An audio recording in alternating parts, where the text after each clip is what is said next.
పని పని పని పని పని సరకుండా ఈ పని మీద రోగు పెట్టి మరి ఇంటి చుట్టూ మర్చిపోయారు.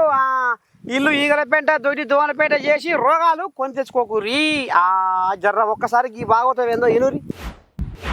అయ్యో ఈ పాడు దోమలతోటి ఆగమాయే బతుకు, దోమల పోరుతో ప్రజల కంటికి లేదా ఏ కొనుకు, దోమల దాడితో మానవ జాతికి పుట్టెను వణుకు, మాయ రోగాలతో నిండు ప్రాణాలెన్నో ఒరిగేను నేలకు, కరుణించరా ఓ పాలకులారా, దోమల నివారించరా మా నాయకులారా, కరుణించరా ఓ పాలకులారా, దోమల నివారించరా మా నాయకులారా.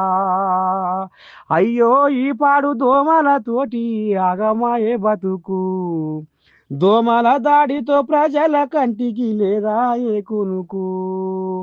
ఇక నిన్న అలా వర్షాకాలంలో నీ దండ పెట్టి ఇంటి చుట్టూ చెత్త చెదారం మన్ను మశానం ఉంటే ఈ దోమలు పాడైపోను, దోమలు అండబెట్టి అడ్డమైన బీమాలు తెప్పిస్తున్నాయి ఆడ నువ్వు. ముఖ్యంగా ఈ వానాకాలంలో వచ్చే రోగం ఏంది? దోమలతోటే డెంగీ.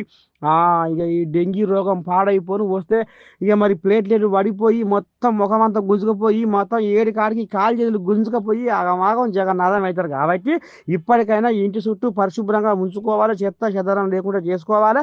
మరి అధికారులు కూడా సోచాయించి ఇక వారం వారం ఈ దోమలకు మాత్రం మందు కొడుతుండాలి. లేకపోతే మాత్రం దోమలు పిల్ల పిల్ల పిల్ల పిల్ల తరం మొత్తం పెరిగిపోద్ది. అందుకనే జర అధికారులు కూడా సోచాయించి జనాలకు మేలు చేయాలని మన తెలంగాణ టీవీ కోరుకుంటుంది.